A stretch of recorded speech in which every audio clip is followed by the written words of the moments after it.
This club's about winning trophies. I'm inexperienced in a lot of those things. 3-0. Can you believe it? Almost lost the cup and you win it. The new European champions, the treble, the dream come true for you. I can't believe it. I can't believe it. Football, bloody hell. But they never give in. And that's the winner. English press said he had no chance. 50 million down the drain. Tony Marshall scores again. Tony Marshall came from France. English press said he had no chance. Hattie, son for Tony Marshall. Welcome to the American Red Devils podcast. I'm John. I am Alex. And we are bringing you the best Manchester United news from this side of the pond. Woo, sir. How you doing? How you doing? You get a hat trick. You get your song sung at the beginning of the pod. That's the way it goes. It's a new tradition. It's been a while. RVP last hat trick under Sir Alex. I mean, it's been a while. We've been waiting for that one. Kind of feels like we're back. Feels like United's back. Sir, are we back? Feels like it. I mean, Ole. Hey, I was so hard on Ole. Sorry, I was. Might have deserved it, but he got his starting 11 spot on in this game. I think more than we could have asked for, and Martial, hell of a performance. Strikers goals too, right? A couple of those were just goals we're not used to seeing him score. The third one it was, right, that cheeky chip, but hell of a performance from the lads all around. Bruno, Pogba, Matic was a standout. Great day. Went out to like. Could have been 5-6-0 in my book. No, absolutely. And, we are fighting for top four with Sheffield United. Big side, big match coming in Old Trafford in front of no fans. Crazy. I mean, if it has to affect the players, and they showed up like Old Trafford was packed. I mean, the lads play lights out. Martial, Matic in the midfield pulled the strings. Paul P, did a job, looked great, played deep as well. I think everyone, I would say, the criticism of Tottenham is valid, but if Ole doesn't learn from it, you play that Tottenham match, you play that midfield, you see who's got what, he comes out, he gets it spot on. I think all the fans called it. We called the lineup as well, sir. I actually called 3-0 as well on the last podcast. And, Ole gets an A+ from me. He got everything right. Players got the right feels. Even the subs coming on when you're up 3-0. Easy as you like. I have no complaints. I mean, the only complaints is, Rashford deserved a brace in the first half, didn't get it. Probably ruined those chances. He looked like it on the bench, but it was a standout performance from the team. It was a great squad selection and squad management. I like the 5 subs. You're waiting for that third goal, and as soon as he got it, he made wholesale subs, and they were the right ones. But because that starting 11 is very strong. Very strong. It can be improved. It can. Mason Greenwood was 18. Think about that. He'll get better, but it's a pretty solid team. Look, I was thinking, it's the funniest. After we win this game, I'm thinking to next year and looking at this 11, being like, okay, look, I think Ole's found it, right? This 11 is kind of bang on for me. Luke Shaw being the big standout coming back from COVID. Aaron Wan-Bissaka going forward today, amazing. We could put Sancho in for Greenwood. Matic is aging, so McTominay is going to kind of take that crown. Fred as well for Pogba on the rotation side of things. But that number 9, probably another number 9, right? Left wing, Dan James could play there. Even Greenwood could probably play out on the left. So, we have options, but we're just like 3 pieces away, 300 million pounds that Manchester United doesn't have at the moment. Only 300? Away, I think. You could be from competing for the title. If you look at the way things are and how far away we are from competing for the league, I think 300 million, 3 players in critical positions for United. You have to bolster the attack, maybe get another. You could probably get another number 9. You get a center back, you get a right winger, and we're close. We're close. We know where we need to add. I mean, I think that's pretty obvious. We've talked about it a lot on this pod. What we have right now might be what we have to play with for a while. Other than some loan deals based on what we've been hearing, what we've been talking about. I think this team. Hey, let's not worry about next year until we get to next year. We got to finish in the top 4. We got to win 2 pieces of silverware. This squad, this starting 11 is good enough to do it. Oh yeah, all 3 of those things. I think we can win Europa League, no problem. FA Cup, we're going to have to play Man City. Love to beat them again. Have their number all year. Absolutely. So, look, this day, absolutely buzzing. Watched it with Jack. I'm tweeting with one hand. Absolutely dying. Have my mother-in-law helping out. But it was great to watch. 10 a.m., these games coming fast and furious, like a game Sunday, Monday, Tuesday. It's crazy, but I love it. This might be a new thing. I didn't mind the 10 a.m. at all. 10 a.m. Wednesday, pre-lunch. It was great. Got to watch the baby and got to watch just a romp. The boys looked dominant from the jump. They were pulling the strings. They all played good football. Even Lindelof had a great game. So standouts all around. You called it out. Shaw had a great game. Matic had a great game. Pogba had a great game. Bruno was a little sloppy. The team, was still a little bit sloppy at times. It feels like a Ferrari. The guy just got a driver's license and doesn't know quite how to handle it. But it's like you got real firepower in this team. It's a strong 11. What about the contrarian argument to this is a Sheffield United on the decline? Because they are. They looked bad against Newcastle. They haven't done much. I think it was Aston Villa they drew. Sheffield United, the COVID break hasn't been kind to them. So are we kind of thinking we're too hot to handle at the moment, even though it was sort of a poor Sheffield United? We're bullish. No Dean Henderson. We're always bullish. I don't know how much Dino could have done today, but bullish is in our nature. I think this team's got a lot to prove. I think the starting 11 would have beaten Spurs, though. I think that Yes, absolutely. I think absolutely. Pogba wasn't the fitness yet, but they were ready to go and would have beaten Spurs. It's a good starting 11. Now they have to just kick on, right? We've got enough squad rotation where boys should be able to get some rest without blowing out their legs, but that's going to be huge, right? It's like how many of these key starters are you going to even play against Norwich? Not Norwich. We're gonna Norwich like the porridge on the weekend, right? Because you want to play a lot of them because they were so influential. Yeah, but you got a rotation. I mean, especially with the COVID break, we're probably going to see a lot of it. And another side note, Dave Saves can't make errors when the ball's not kicked in his net. I mean, you could have played keeper out there, kept a clean sheet for Manchester United. Harry Maguire didn't have to do too much. He was kind of a little controversy coming back from Tottenham. But you take the draw from Tottenham, you beat Sheffield United, you tell any Manchester United fan that's going to be the status coming in after 2 games, we'd take it. I would. It's an away Tottenham match, technically, no fans. No, you would. You'd say a 1-1 draw against Spurs and a 3-0 thrashing at home against Sheffield. That doesn't sound bad, right? It's like, and we have some easy fixtures coming up, so it's going to be Spurs were better than you expected, and Sheffield were worse than you expected, really. So it's not bad. But now we got to kick on because the rest of our season, other than Leicester at the end, is favorable. And you know what that means. Usually that's when we're dropping points. Chelsea, scum. Those are the 2 words I got to say. Gotta be Pippin Chelsea. Gotta be Pippin Chelsea. Oh my God, Chelsea. Leicester too within reach. I just gotta finish above Chelsea because Speaking get ahead of herself. I hate the Blues. Yeah, hate the Blues. Absolutely. Scum. Billionaire everything. Quick PSA for the podcast. Please drop a review on iTunes. It goes a long way for others finding us, as most people find us organically. Also visit americanreddevils.com. We have an awesome blog. Alex, you're the editor-in-chief there. If you're interested and you want to contribute, write some articles about any old matches or any opinions you might have. We would love that. Reach out to us at americanreddevils@gmail.com. You can also click on store at americanreddevils.com. We have some kick-ass merchandise there. I'm wearing the hoodie in the bunker. Looks absolutely mint. The Glazers Out scarves. We have the Glazers Out shirts, stickers, everything. We're going to be adding to that as well, so we will keep you posted. And obviously, please subscribe to our YouTube channel. We're getting that off the ground right now, posting all of our podcasts on YouTube as well, as if we didn't have enough going on with little babies running around. Let's jump into the match. Manchester United 3, Sheffield United 0. I love the clean sheet. Old Trafford, English Premier League, sir. Doesn't get better than that. It was this morning, 10 a.m. I'd love to do a rewatch. What do you think? Oh, I can't wait to watch this game again. Might have to watch it again tonight. Yeah, you're a big rewatch guy. Let's jump into the lineup. We had Dave Says, world number 1 in net. Luke Shaw, left back. Maguire, Lindelof, center back pairing. Wan-Bissaka on the right. Pogba, Matic, midfield 2. Bruno at 10. Rashford on the left. Greenwood on the right. Martial up front. Sir, what'd you make of that lineup? So I was like speechless. I mean, you got the text this morning. You know how excited I was when I saw the starting 11.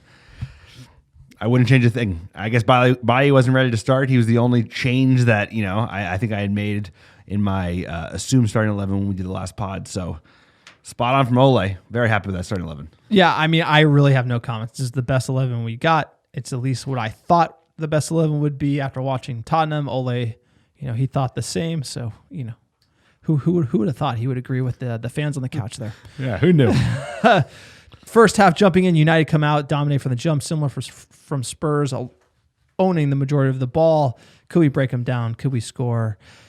Manchester United, they always score, sir. We didn't have to wait long. The 6th minute, an early goal. Rashford.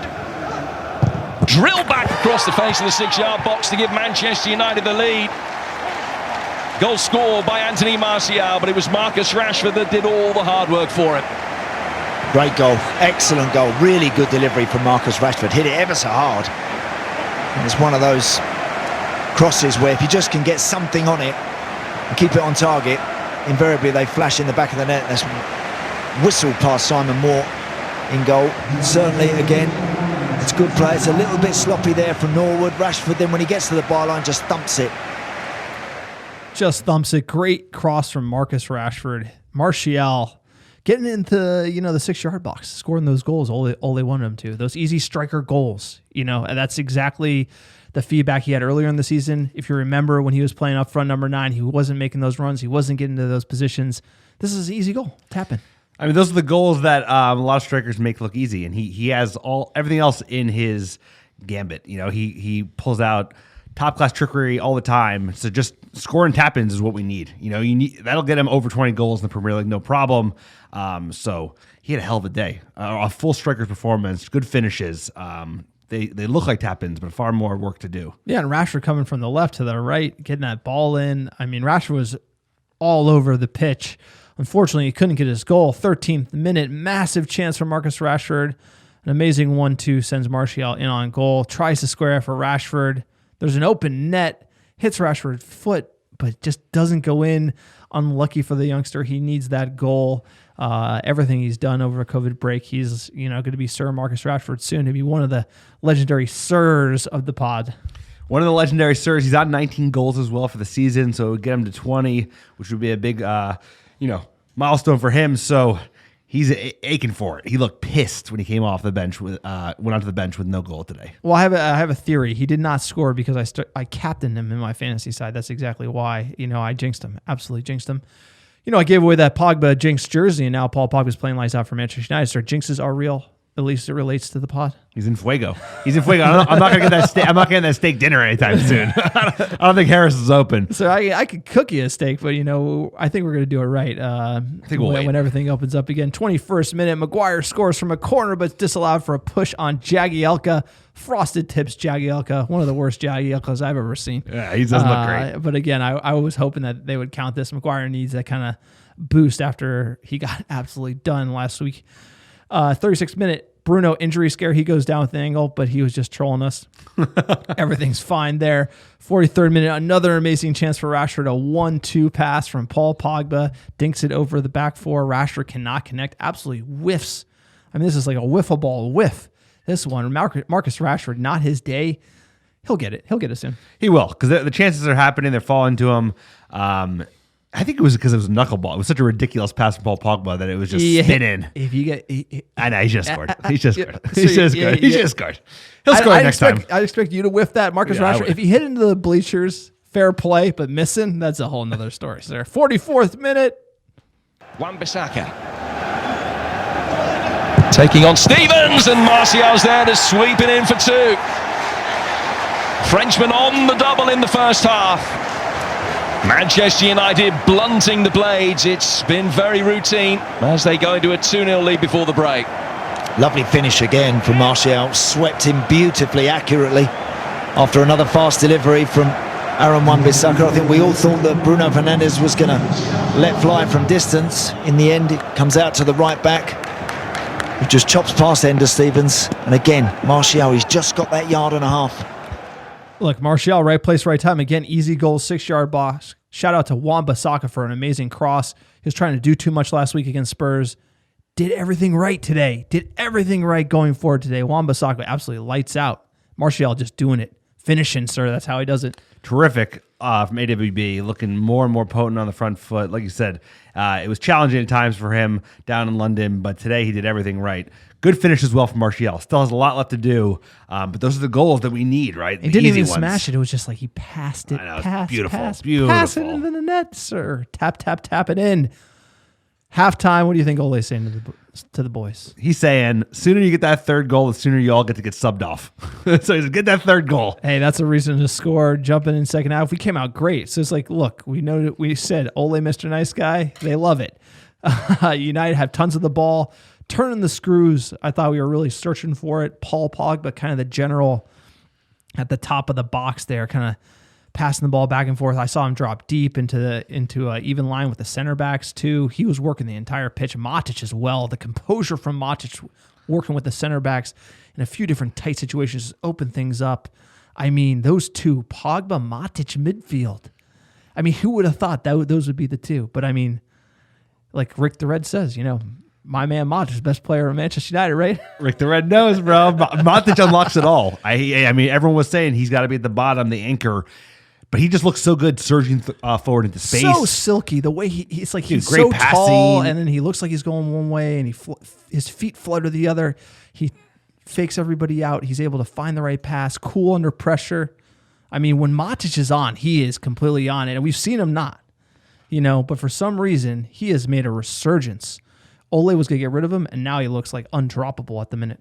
Well, he came in, I mean, it was very true. And then all of a sudden, when we had that uptick in form right before the break, Macho was a big part of that, right? All those clean sheets, he was playing at the base of the midfield and just cleaning up shop. And he has been, and this is the best setup for him to do it, right? It was just like drop it in between the center backs, playing defense when he needs to, but also like spraying it wide, running into channels. He looked good. He looked good all day. I mean, like you said, the running into channels. Here's the thing. Everyone's talking about Bruno Pogba, Matic Pogba. It makes it easier for Matic. You're going to see a better Matic.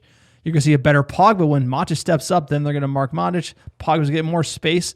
I mean, that's the combination you're seeing when Matic has a little more room. He doesn't have to do it all by himself like he had to do without Paul Pogba. But those two in the midfield, I mean, I'm going to say best midfield in the league. Best midfield two in the league probably right now. If you think about it in COVID, you got De Bruyne scoring, right, going forward, more like a Bruno, but two in the center that can run the show with the center backs and going forward. And you got to group in Bruno. I mean, if you think about it, it's Bruno, Pogba, Matic. That's a hard midfield to top. I mean, that's top midfield. I mean, what do you got? Jorginho, bro? I like Jordan Henderson, bro. Jordan Henderson, Jordy. Seriously, I mean, the front three you can't really compete with on Liverpool, at least in the form they're on. But you look at a midfield three of Bruno, Matic, and Pogba at the moment. Out of the COVID restart, probably the best midfield in the league, in my opinion. But I am a little biased. Just a little. 62nd minute, almost an instant classic from Pogba. He dribbles past four defenders. Martial steals the ball and blasts it over the bar. But when you're on a hattie, there hasn't been a hat trick for a while in Manchester United. You're allowed to be selfish. And sir, we didn't have to wait much longer. We all love Telemundo. They got the call, 73rd minute. Aquí se viene el Manchester United, la tiene Martial, toca para Rashford, ya está el tercero, ya está, golazo. ¡Gol! ¡Qué golazo!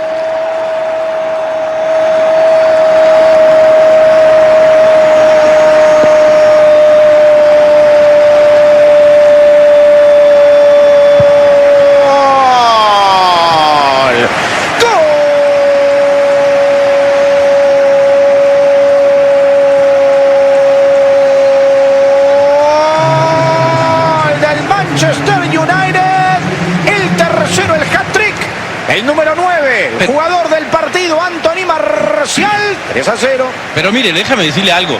El pase Pogba es extraordinario. 3-0, sir. I love to hear the call from Telemundo. They do it right. They certainly do it right, and it was the most Tony Martial finish of the three, right? Just like dinks him over. Beautiful goal, beautiful build-up. Deserving of the hat trick. The curse is over. I mean, it's first since Fergie left in the league. It's a big one. And the boys look like, they're hat tricks to be bound. Over a big side and a big battle for top four. Tony Martial grinning from ear to ear. When that man smiles, something's going right because we've seen a lot of mean mugging from Martial. Certainly have. In his day at Manchester United. 78th minute, you're up 3. Do what Sir Alex would do. Ole, 5 subs at once. Igalo, Mata, Pereira, James, and McTominay on for Rashford, Martial, Greenwood, Bruno, and Pogba. Rest those attacking players. It was great to see Mata come on the field as well. Big fan of the special one. 85th minute, another nice ball from Aaron Wan-Bissaka, but Greenwood can't get on the end of it. Again, another great cross from him. And 89th minute, a decent chance for Igalo. Just missed it, sir. He was close. He was. He had a few. His touch just needs a little freshening. The Nigerian all-star from Manchester United. Absolutely love Igalo. Hashtag Igalo FC. That was it. 3-0. Manchester United, 3 points. A big 3 points. I'm going to call it, the thread was absolutely silent. When Manchester's not a peep. When Manchester United wins, our like friends that. don't talk smack. Our No, friends they do not don't. talk smack. When they're losing, we get a lot of chirps. Everybody in the village shows up when they lose 4-0 to Everton. You smash the blades. Just shut not off so the phone. much. Just off the phone. Match reaction stats. Possession, Manchester United 69% of the ball to Sheffield United 31%. Shots on target 6-1. That's like old school Manchester United stuff. And Anthony Martial scored Manchester United's first Premier League hat-trick since the retirement of Sir Alex Ferguson. Shout out to Sir Alex at the end of the 2012-13 season with Robin van Persie being the last Red Devils player to score one in April 13 against Aston Villa, and that did win us the league. And y'all remember that volley. That's all I got to say about that. And Manchester United have won their last 4 home games in all competition by aggregate score of 13-0, including a match against City. So that is a big record. Clearly, we had that gulf of a COVID gap in between. And Manchester United have kept 7 clean sheets in their last 8 matches at Old Trafford in all competitions, including shutouts in each of their last 5 at home. And Martial has scored 19 goals in all competitions for Manchester United this season, his most prolific season for the Red Devils. Couldn't come at a better time. And Marcus Rashford, always dangerous. And even when he doesn't score, he's involved in goals. He's been involved in 13 goals in 12 Premier League appearances this season, 10 goals, 3 assists, sir. Those are home appearances. I mean, Marcus Rashford, he's red hot. Even when he doesn't score, should have had one too. Killing my fantasy team. Both Martial and Rashford are on 19 goals.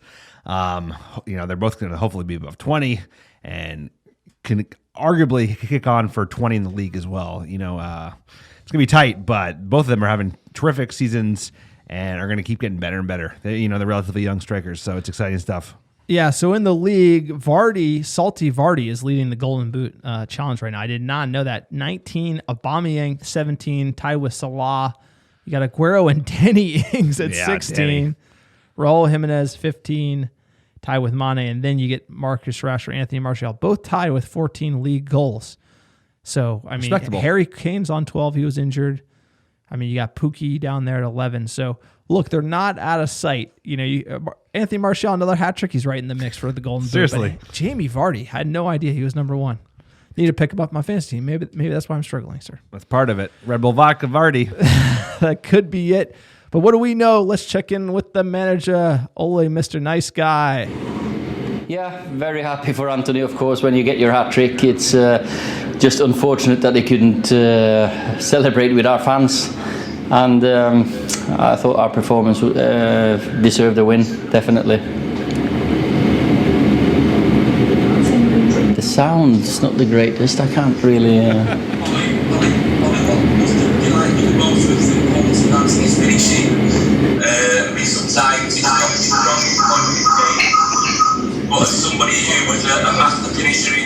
What is going on here?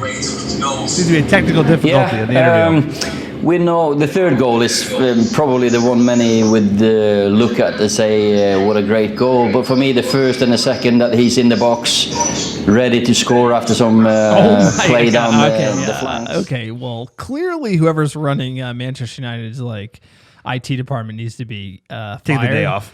If I could figure out the soundboard here at American Red Devils podcast, I'm sure someone's got to be able to figure that out. Ole's hearing himself speak. That was not great. He's getting reverb. It looks pretty bad. So I think Ole's just trying to say, great game, we could do better. I saw some quotes like that. So Ole, Mr. Nice Guy, can't really mess up this presser. Up 3-0. You're not going to break too much news there. I mean, I can't fault anything he did today. Top to bottom, got the starting 11 right, got the rotation right. Could have scored 5 goals. Look, that would have been better. Look, here's the deal. Ole Gunnar Solskjaer. Here's the deal.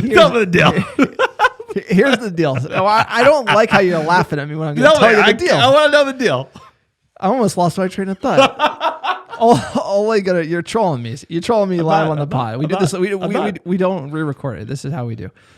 The deal with Ole Gunnar Solskjaer is he's a manager who wants to get out of the way, right? He wants to manage the locker room. Sir Alex was his huge figure who kind of took the bullets for everyone, but Ole kind of just wants to be this. I kind of see how he's playing the press, like Ole, Mr. Nice Guy. There's no problems here. All the drama's behind the scenes. So he's kind of like a low key version of that, where he on tough times he has taken the heat, but once the team starts playing well on the pitch, it's like he almost is a better type of manager because he kind of doesn't need to do too much. Like when we had those injuries. He had to do way too much with the squad, and now since it's kind of humming, the players are there, they're confident, they're fit. They're doing what they should be doing, and he's found that team. He can just keep playing them and rely on them, and then they can build confidence, and Ole can kind of just like run the show a little bit. I don't know if that makes any sense at all whatsoever, but I just think the way he's trying to manage, he does need a team that can play well because he's trying to get out of their way a little bit. No, I think you're onto something, sir. Where like Mourinho tries to like mess with it too much. Like he always tries to like force a player on the bench, or he's trying to play a certain way too much. And Ole just kind of wants everyone to play their best game and have everyone work together in the right way. And I think he's found that with this squad. And it's a very understated way to say it, but he's kind of getting out of the player's way. When Martial is hitting goals like this, is easy. I think you're onto something. I think he's basically bringing back the Sir Alex Ferguson way. We just now have players probably good enough to play that way, and show their skills, show their creativity on the pitch. I think he wants his players to express themselves, have some fun, go for it, attack, and entertain the fans. And they're doing it. They're playing well. They're like score a lot of goals, and then like everyone's gonna get game time, and then get the youngsters goals. And it just seems like it's just kind of like it's momentum, right? And Ole's always been waiting for the players to kind of step up, and we've never really had it. And now I think we do. So if we can go on a big run, we can get into top four, we can pip Chelsea, we can win some silverware. I mean, we are going to be headed into next season, and the only thing that's going to screw that up is the goddamn Glazers. We get to that later. We get that later. So how's the table look? Checking the table. Liverpool, they won today. Unfortunately, 86 points. Manchester, shitty. 63 they play tomorrow. They've only played 30 games compared to 31 for most other teams. Must win for us. Leicester City, 55. Chelsea, 51. Manchester United, 49. That was a must-win game against Sheffield United. We did win it. Wolves, 49, tied with us, but on goal differential, we are in the 5th spot. Tottenham at 45, have a laugh. Sheffield United, 44. You want to have a real laugh? Arsenal, 11th. Arsenal Fan TV, a riot to watch. All right. Now they're streaming them, watching the games, and it's even better. It's a riot to watch. It's those guys. I'll check it out. Can't wait. They're salty, aren't they? I legitimately feel bad for them. I just legitimately feel bad for them because Arsenal, it's that Brighton loss, and then Guendouzi, David Luiz contract extension. That's being so broke that you have to give your defender a new contract because you can't afford to go buy a new one. That's basically what they did. What's amazing is I actually worked for Kroenke Sports Enterprises, sir, back in the day. And he owns, who would have thought, like my former employer would be destroying my my rival in the English Premier League over a decade later. Well, it worked out pretty well. Poetic justice.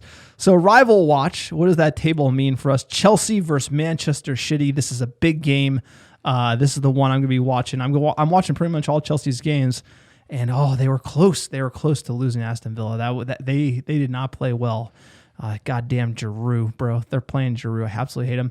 If they lose, we're only 2 points behind in 4th, and they play West Ham at the weekend. So a lot going on there. Leicester only 6 points ahead of United in 3rd after drawing Brighton. So that was a big draw. They're back in the mix. They play Everton next. Tough match. So we can see if the Toffees step up. Wolves beat Bournemouth 1-0 to take them even on points with United. That was a tough one. I was hoping that Wolves would draw. They play Aston Villa, so they're probably gonna win. So again, it's just everyone's got to keep on winning. Spurs are 4 points back on 45. Sheffield on 44. Those two are pretty much out of it as the math goes. So what does all the movement in the table mean from the bookmakers' perspective? I trust the bookies. Leicester, last time we checked in with you, they were minus 700. They went down to minus 500. So Leicester, the odds got hit with that draw pretty hard. Chelsea tightened up, improved their odds from minus 175 to minus 200. United, big jump from the odds makers, William Hill. We were plus 175, now we're plus 110. So we're in the hunt. The math says it. Everything's going that way. Wolves was plus 750, now they're plus 450. So again, Wolves, us, and Chelsea in the heat. Leicester falling fast.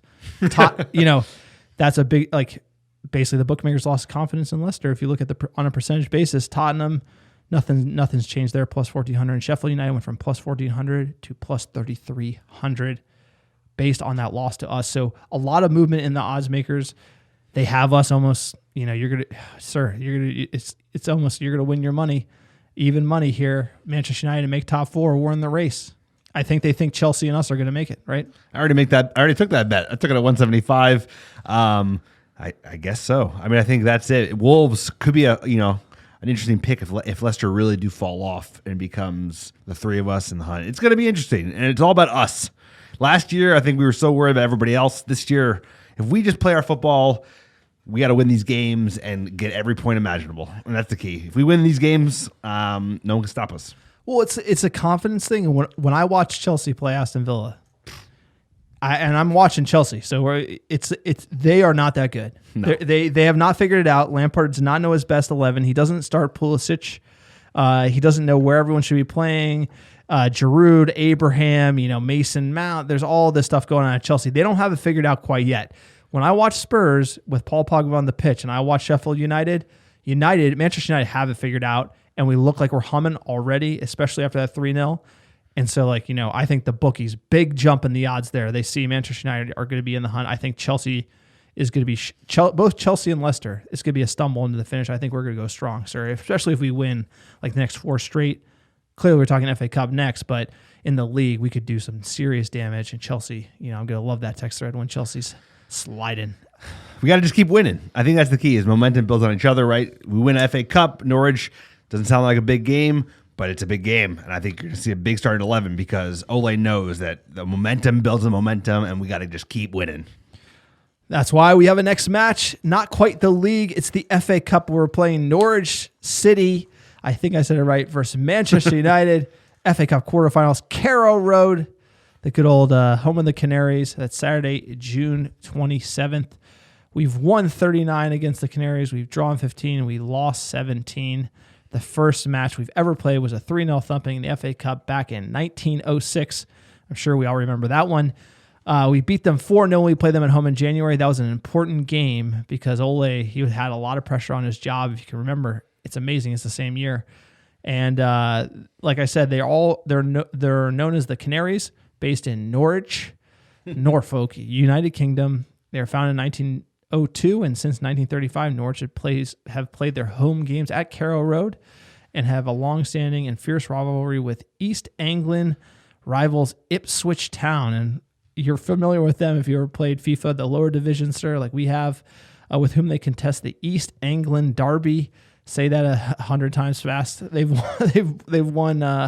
They played 134 times since 1902, and the fan song at Carrow Road, "On the Ball City," is the oldest football chant in the world, written in 1890 and still sung today. That's a pretty cool stat. Yep. I don't know who gives you the certification for the oldest football chant in the world. Wikipedia does. And Norwich have won the league cup twice, in 1962 and 1985. The club's highest ever league finish came in 1992-93 when it finished third in the top flight. I mean, Norwich, to me, they're that team that's always jumping up and jumping down. It'd be a shame to see them go, but it's almost meant to be. They're Norwich. Unfortunately, they go up, they go down. We'll see them next time. Yeah, the canary in the coal mine. It's something like the Canaries aren't the best, but that yellow, Norwich fans, it's a tough run, but we should be absolutely bossing them. FA Cup, great draw. Let's check in with physioroom.com. Injuries, Axel Tonzebe, he is out, no return date. And Phil Jones, he is down. I am fine with those injuries. If Bruno went down, oh my God, I would have a heart attack. We might be seeing Jesse Lingard. Oh my God. Sir, let's hear your lineup. Remember, there is a tight turnaround. The next match is Brighton Tuesday. So we're going to have to play Saturday. Then we play Tuesday. Who's your starting 11? That's a good point. I'm going to stick with starting 11 I put down on the dock. So it's going to be Romero, Dalot, Bailly, Maguire, and B-Dubs for the back four. And then in midfield, hey, looks familiar. Matic, Pogba, Bruno, Rashford, Greenwood, Martial. So the same front six, mixing it up a little bit in the back. Probably won't happen. He probably won't start Matic. But that's what I got because you got to win this game. So I'm doing a similar squad, a lot of rotation here. Romero, I'm going to keep Wan-Bissaka. He's undroppable. Bailly, Maguire, I'm doing Brandon Williams as well. B-Dubs, McTominay, Fred. I think you got to give everyone a rest in the midfield. I'm going to do Mata as well. Rashford, Gallo, and James. Oof. I think he's just going to absolutely swap it. You have the 5 subs. You got the killers on the bench. You can bring them on. I think Rashford needs that goal for confidence, which is kind of maybe why you give him the game. Wan-Bissaka, he's just indestructible as well. Maguire plays all the time. You got to get Fred, McTominay. You got to get these other players with the fitness. It's kind of like I think they're going to be shuffling a little bit because you got to watch out for injuries and you got to get other players fit. And you got to smoke Brighton. Which probably is it more important? We obviously want to win the FA Cup, but beating Brighton. Yes. I totally think that you give people a rest because of the whole threat of injuries. The physios are going to be yelling at them. But again, they played Rashford with a broken back. They didn't flinch on that one. Fortunately true. Booking the bookies, Norwich plus 500, the draw plus 320, Manchester United minus 192. That's more like it. That is more like it. It's about time. What do you make of those odds? I wouldn't touch them, but I think we're definitely the favorites, and we should be. And I think we're going to see what you said, like a heavy rotation, and then if he needs firepower, bring it in off the bench. Odds to score. This is how you know there's going to be rotation because the bookies are already on it. Rashford plus 280 to score, Igalo plus 320, and Martial plus 333. So the bookies got Igalo rated to score over Martial because they already are baking in the fact Martial is going to get the bench. Greenwood plus 400, Bruno plus 450, Pogba plus 500, James Gardner plus 1,200, and guess what? Fred's still plus 2,000. So James Gardner, I don't know how many, league games he's played for Manchester United, but he has better odds than Fred. I just thought I'd throw that in there for you. I know you're a fan of El Pastor. Sir, United in the news. How about you tell us about McTominay's new deal with Manchester United? So we need a score prediction. Oh, yeah, that's right. I totally skipped the score prediction. Sir, score prediction, what do you got? I'm going to say 2-0. They put in a good fight, Norwich, but United, get the second goal and just never look back. Yeah, and a side note, the game is 9:30 a.m. Pacific time. That is this Saturday, 9:30 a.m. Pacific. So not too bad. We're not getting these 4:30 games. Not yet. On the West Coast, that matters. So United in the news, second time's a charm. Hit me with McTominay's 5-year. I actually didn't do my score prediction. I'm dying. I'm back in the bunker. Absolutely dying. I'm going to say 2-1. It's not going to be as easy because we got a bunch of rotation. I think Norwich might scare us a little bit. Might need to get, Martial in there to finish. So I'm going to say 2-1. I like it. As long as it's a victory, it's all that matters. Contrary to what the bookies say. I'm doing that. Third time's a charm. United in the news. Tell us about McTominay's new deal at Manchester United, sir. Scotty McSauce McTominay signs a new 5-year contract, seeing him stay at the club until 2025.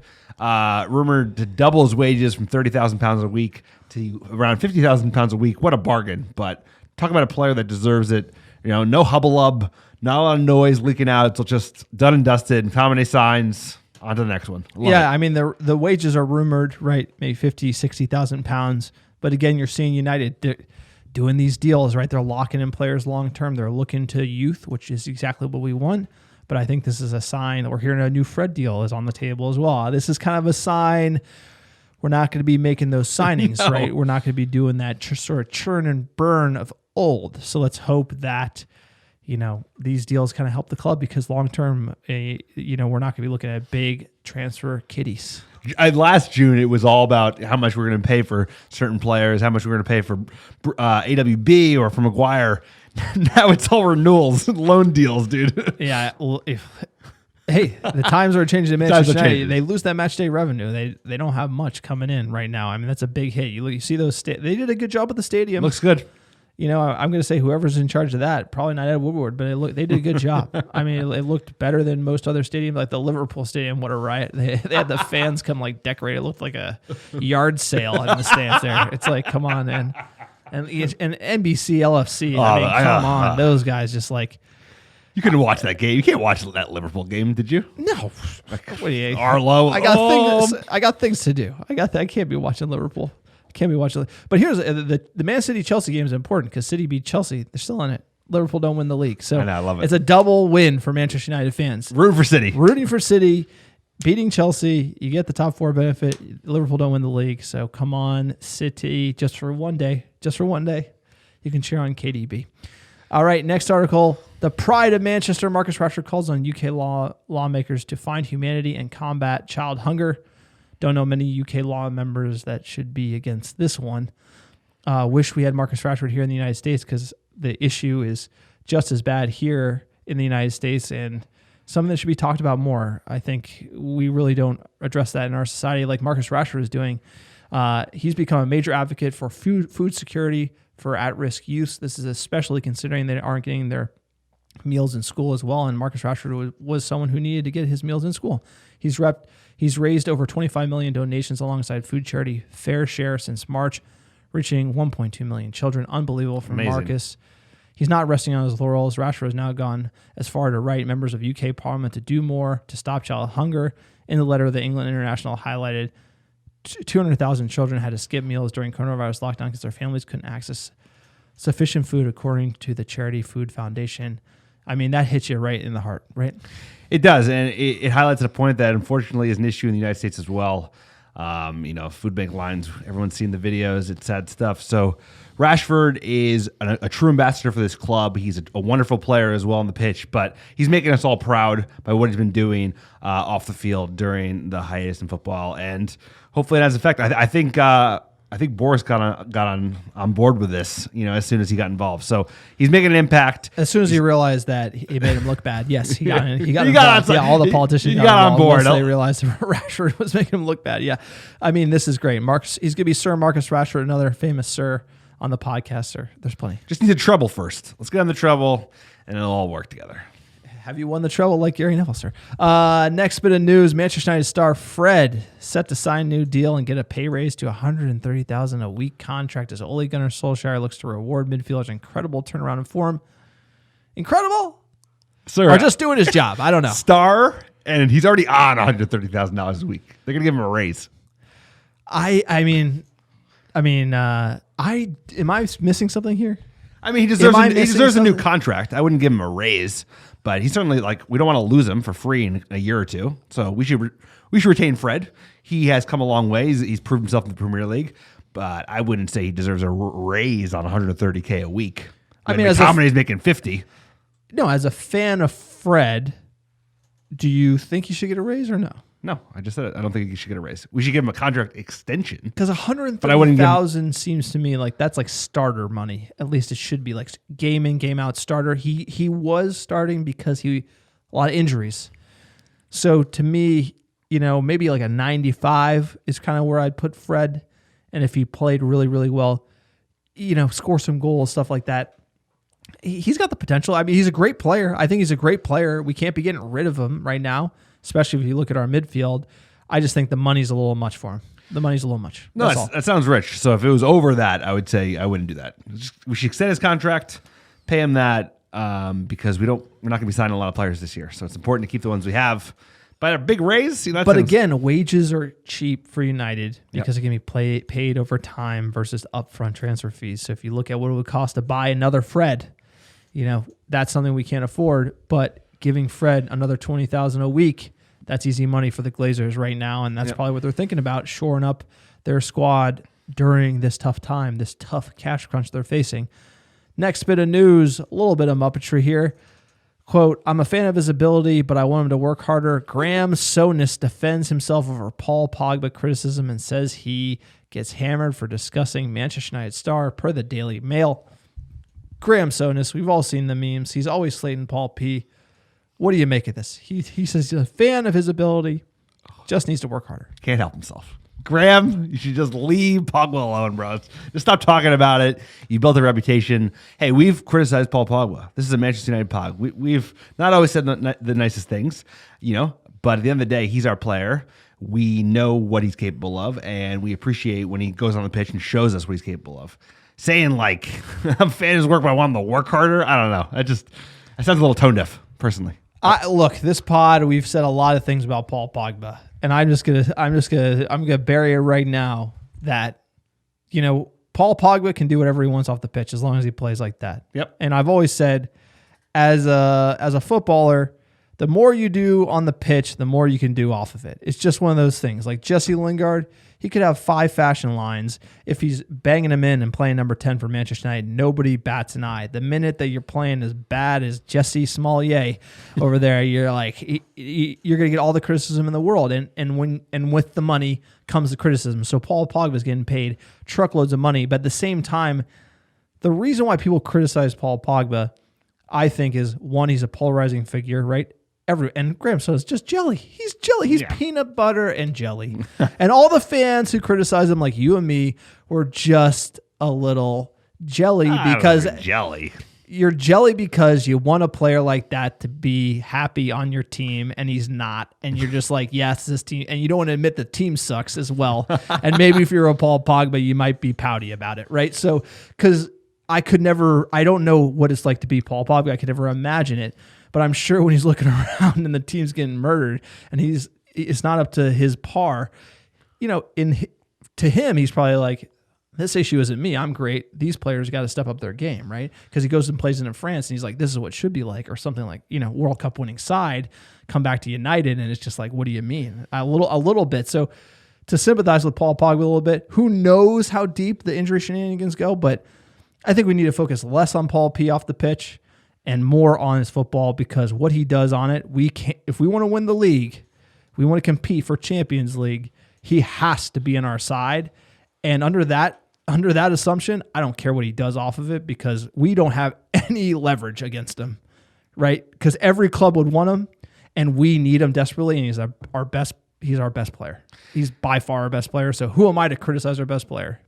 No, I mean, we've been critical, but some of the stuff is worth criticism, right? All the stuff being leaked out by his brother and agent all the time gets a little tiresome as a Manchester United fan. Have we underserved Paul Pogba? Probably. Has the teammates around him not been good enough? Probably.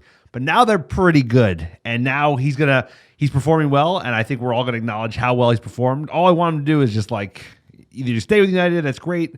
You leave, that's great. But if you're here, just be a Manchester United player. But we're never going to get that. We're never going to get the professionalism that people want from him. We're never going to get him to just give you the whole like Ronaldo did it a little bit, kiss the badge, even though he wanted to go to Madrid, right? He kind of kept it tight to the chest and then left in a semi-classy way as best as you could. The club got paid. We couldn't be upset. He kept it, like him and Fergie kept it on the up and up. The problem is in 2020, football doesn't work like that. His agent's trolling the press. His agent's trolling the manager. His agent's trolling the club. Paul Pogba's brother's chirping.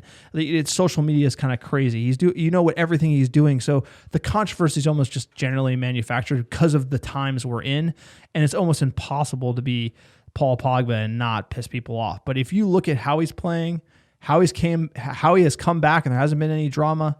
I mean, shout out to Paul Pogba. I want him on United over the long term, because without a doubt, we are a better football team with him in the side.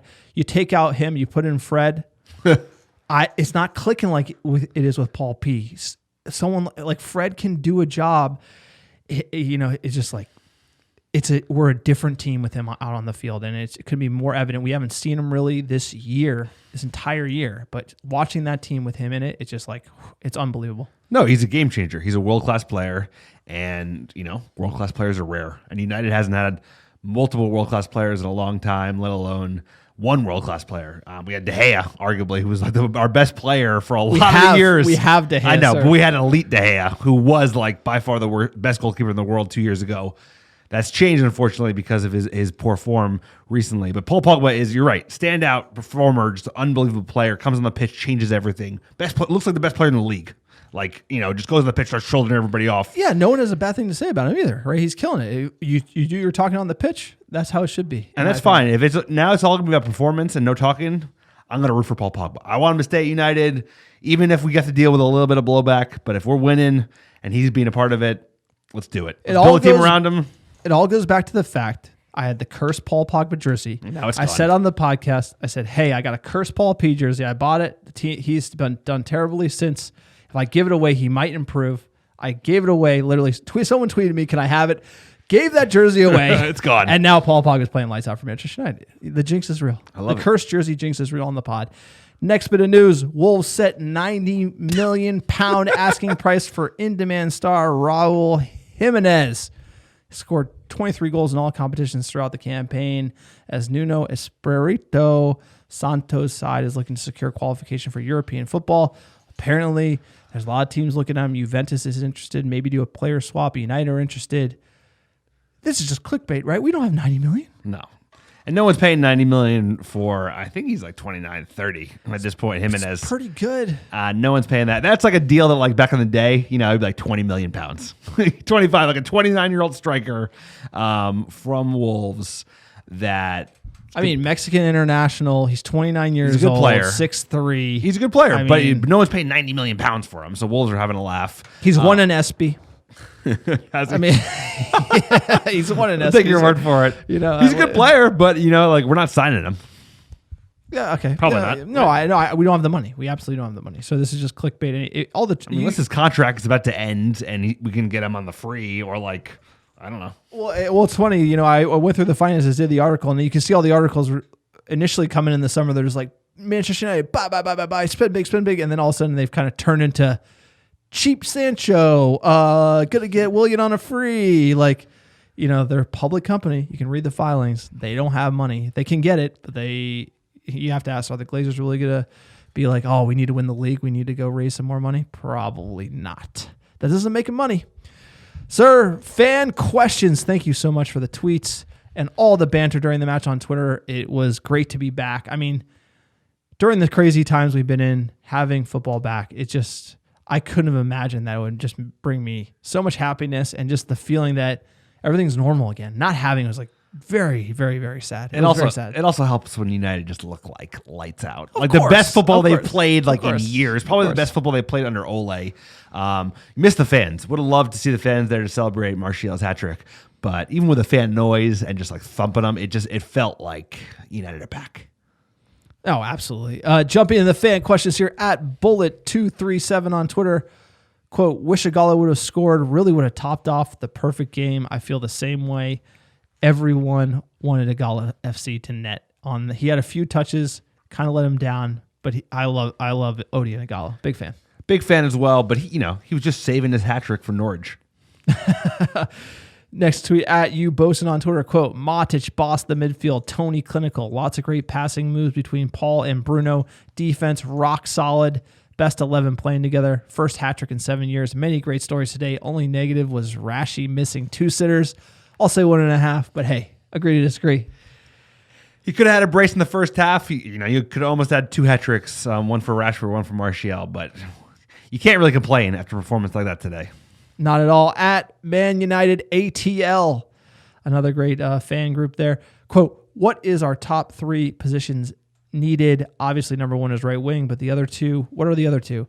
Great game by Tony. Can we compete for the Prem next season? If not, what are we missing? This team is probably 2nd or 3rd. If you take just this team, you don't add anything to it, short of, Mason Greenwood just turning into a worldie, kind of like Rashford having that big step up. The real question is, can you get 20 plus out of Martial? Can you get 20 out of Rashford? Can you get 10 out of Greenwood? We really need a right winger. I think that's a priority. Willian, that might be a cheeky deal. Willian looks good for Chelsea. I'm telling you, if we could get him on a free, that'd be a solid deal. EPL proven veteran player, bridge us to when the Glazers start making money again, so that we could buy Sancho or something like that. I really think they're going to do something tricky. They know that we got to address that. I think we need another center back. Lindelof doesn't look like it. I wish he was, but he doesn't have that passing game.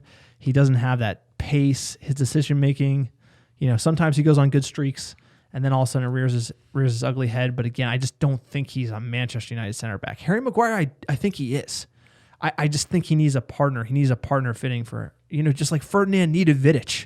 Ferdinand Vidic, 2 different players at the back, but you couldn't have one without the other. No, Maguire needs like a bite because he needs someone to bail his ass. He needs someone to bail his ass out because he's so goddamn slow. Latch ditch challenges. Yeah, exactly. He needs that. Or like, if Phil Jones, if he could ever stay fit, right? Because Phil Jones actually has pretty decent recovery speed when he screws up. This team needs a right winger. It needs a replacement for Matic because you're eventually going to lose him because he's so good at that job of doing what he does, holding down that midfield. And you probably need a center back. Totally, because there are question marks about Lindelof. Hey, there are question marks about Maguire. I hate to say it. I think there's less questions about Maguire because I've seen what he does for England, and Lindelof to me, I just don't know what he is really. Like you look at Johnny Evans. Lindelof or Johnny Evans, who's better? Do you know? I mean, Johnny Evans is playing for Leicester. They're higher on the table. He's starting week in, week out. Is he better than Lindelof? We got rid of him. Those are things to think about. Noodle on something, sir. No comment. At Nuran Zulfi on Twitter, quote, still need 2 or 3 more signings. This is the theme. Amazing. What competition for your spot can do. Players need performances like this every game to hold on to their starting spot. Well said. And I just want to echo that. It feels like we're starting to have depth. Players that have form, options for Ole, knowing the best option.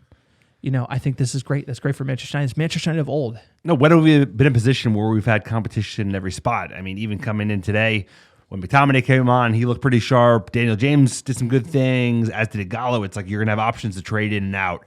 And we've obviously know our starting 11 now that's the strongest, but now he's going to have to cobble together a mixture, right? For Norwich, he's not going to go guns blazing because he's got a big game on Tuesday. But it's also good to just have that where Dan James has come on for 20 minutes. Like we said, Dan James, great sub, got that pace, running rapid. Igalo, great sub. I wish he would actually sign him on a permanent versus a loan deal. Stuff like that. I think that's exactly what you want from a Manchester United team. Everyone knows who the number one is, and then you have people kind of jumping up, getting those spots and those extra fixtures like the FA Cup we're about to see. Next tweet, at T. Zolski on Twitter, quote, "What a performance. Martial hat-trick." I'm not sure what else there is to say. That is the Manchester United we've been waiting to see for way too long. That hoodie remains undefeated. I totally forgot I haven't even mentioned that.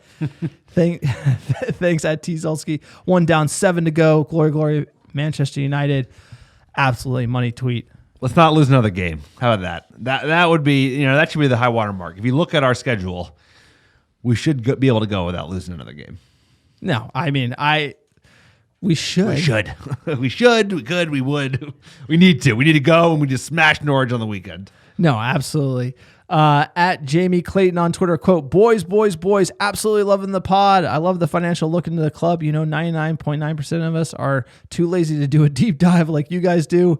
If we make Champions League, how does this change us financially? Is Sancho an option then? Also, Dan James should never start over Mason. I do agree, but Mason, he kind of got lost a little bit early today, kind of grew back into the game. I think he needs time. I think Dan James needs time too. That's why, like a Willian, a veteran, while these kids are coming up, that might be a good option because you only need Willian for like 2 years, and then you have these young kids coming up. I think that'd be great. Champions League basically is 80 million pounds. That does everything for Manchester United. Clearly, they're in a liquidity crunch. If you get the 80 million, then, Sancho's still not an option, unfortunately. They need to kind of pull strings, more debt, do something, sell a player. They're going to have to get a little cheeky. I don't think we're going to be selling anyone. Could you think of a player Manchester United are going to sell this summer? Maybe Smalling. But they might, other than existing loans. No one that I could think of. I mean, maybe a couple of youth guys. Lee Grant. Yeah, maybe Lee Grant. Maybe Lingard. They might sell Lingard. At Mix92 on Twitter, great to see the strongest possible 11 to start a game. I mean, unbelievable stuff, lads. Appreciate all the tweets, all the banter. You guys are the best fans in the world. This podcast is for fans, by fans. We're just trying to get that biased, knee-jerk fan reaction out there. That is the purpose of this podcast. We don't serve anyone but ourselves, just us two on the couch.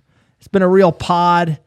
Having a blast being back in the bunker, watching Manchester United again. I wore my Roy Keane jersey today. Sir, what jersey you wear? Sir, I wore my 1985 FA Cup kit from our 1-0 win against Everton. Throwback. That's the way back machine there. Look, if you want to support this podcast, you like what we do, we post after every game. The wives are angry. We have infants at home. They're crying. I can hear them in the background. we're taking bullets for the fans. That's how we do. But the pod never sleeps. Rain, pandemic, nothing. We're going to be here watching Manchester United, tweeting about it, telling you what we think. Take it with a grain of salt. Take it with a grain of salt. Couple grains. We're not always right.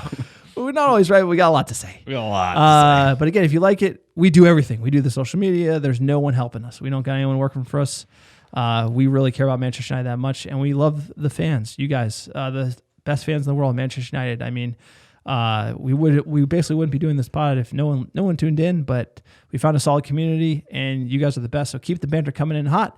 Write a review on iTunes, subscribe on YouTube, visit our website. We got the merch, undefeated hoodies. You know the deal. We got some downloads, great downloads the last 7 days. Give us the list, sir. Sir, number 6 is a mouthful. Oh, I can't wait. Number 1, how we doing? Grant City, Illinois. Number 2, Vancouver, Washington. Number 3, Denver, Colorado. Number 4, South San Francisco, California. Number 5, Chicago, Illinois. Get it. Number 6. Hafnarfjord, Iceland. Sorry, I'm going to try to say it. Hafnarfjord. Yeah, good one. I think you got it.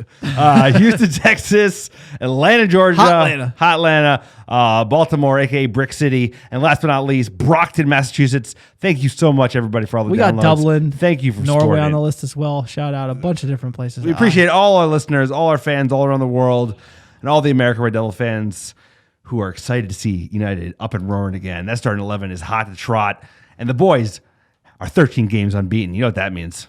How good does it feel? Always at the wheel. Go,